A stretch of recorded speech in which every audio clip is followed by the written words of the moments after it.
বিরোধী দেশপ্রেমী জনগণের দেশ এবং বাংলাদেশকে রক্ষার যে রোডমার্চ সেটাতে সফল হবই আমরা এই প্রত্যাশা করে গণতান্ত্রিক সাংস্কৃতিক পক্ষের পক্ষ থেকে আপনাদেরকে শুভেচ্ছা জানাচ্ছি। ধন্যবাদ সবাইকে।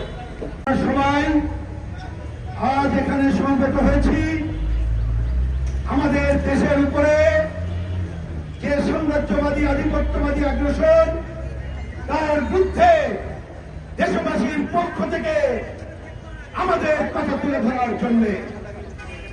আপনারা ইতিমধ্যেই শুনেছেন আমরা এখানে কোনো বড় সমাবেশ করছি না, রোড মার্চের কর্মসূচি শুরু করব। কিন্তু শুরুতেই আমি একটি কথা বলেই নেতৃবৃন্দকে আপনাদের সামনে পরিচয় করিয়ে দিয়েই আর আজকের উদ্দেশ্য নিয়ে কথা বলেই রোড মার্চের কাজ শুরু করব।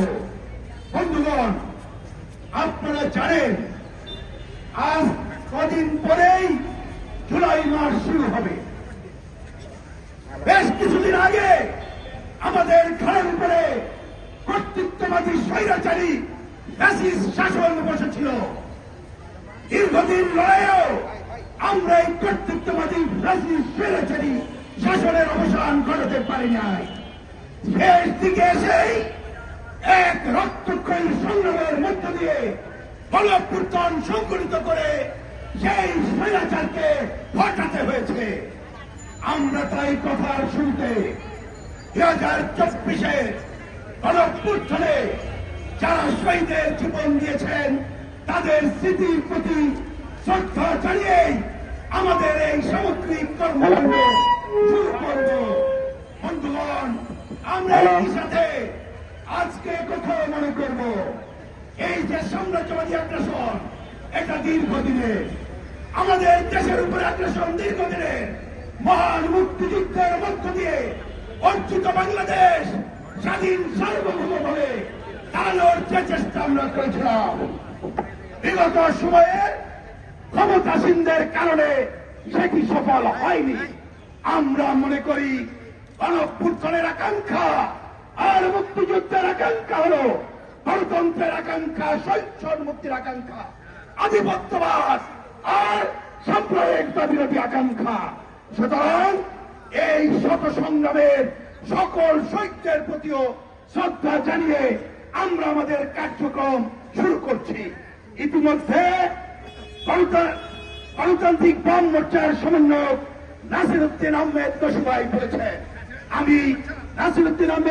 বলেছেন, আমি কথা না বাড়িয়ে শুধু এটা বলতে চাই, আমাদের সামনে যেসব ভাইরা আছেন সবাই আমাদের রোড মার্চের সাথী।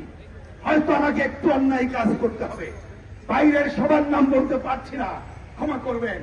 এখানে বিভিন্ন দলের প্রতিনিধিরা, একজন সিনিয়র নেতৃবৃন্দ আছেন, শুধুমাত্র দিচ্ছি।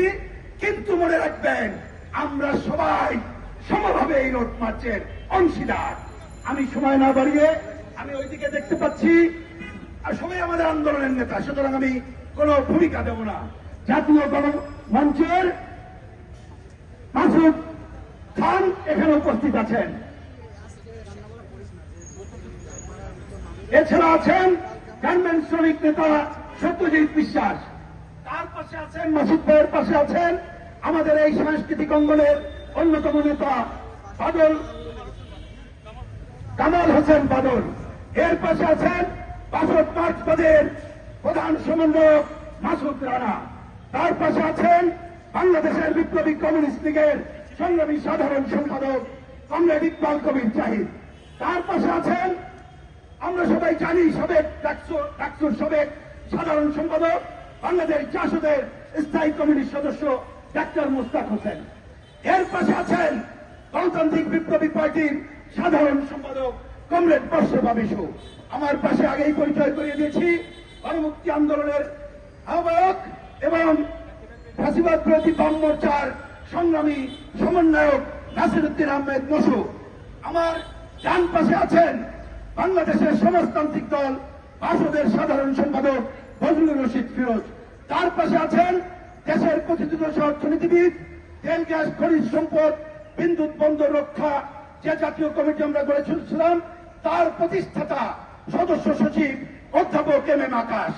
তার পাশে আছেন আমাদের দেশের বামপন্থী আন্দোলনের অন্যতম প্রবীণ নেতা কমিউনিস্ট পার্টির সাবেক সভাপতি কমরেড মুজাহিদুল ইসলাম সেলিম। তার পাশে উপস্থিত আছেন বামপন্থী আন্দোলনের আরেকজন সংগ্রামী নেতা বাংলাদেশের সমাজতান্ত্রিক দল বাসদের প্রধান উপদেষ্টা কমরেড খালিকুজ্জামান। তার পাশে উপস্থিত আছেন দেশের আরেকজন সিনিয়র বামপন্থী নেতা বাংলাদেশের সাম্যবাদী আন্দোলনের প্রধান সমন্বয়ক কমরেড শুভ্রাংশু চক্রবর্তী। তার পাশে আছেন বাংলাদেশের সমাজতান্ত্রিক দল বাসদ মাহবুবের সাধারণ সম্পাদক হারুনুর রশিদ ভূঁইয়া। তার পাশে আছেন বাংলাদেশের সমাজতান্ত্রিক পার্টির নির্বাহী সভাপতি আব্দুল আলী।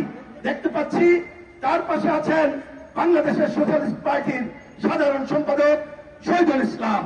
তার পাশে দেখতে পাচ্ছি উপস্থিত আছেন জাতীয় গণফ্রন্টের ভারপ্রাপ্ত সমন্বয়ক কমরেড রজত হুদা।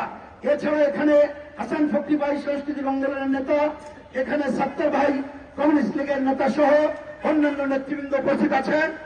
আমরা এখানে দেখতে পাচ্ছি সিরাজুল আলম খান ফাউন্ডেশনের ব্যারিস্টার ফারাক খান সহ অনেকে আছেন। আমি সময়ের অভাবে নাম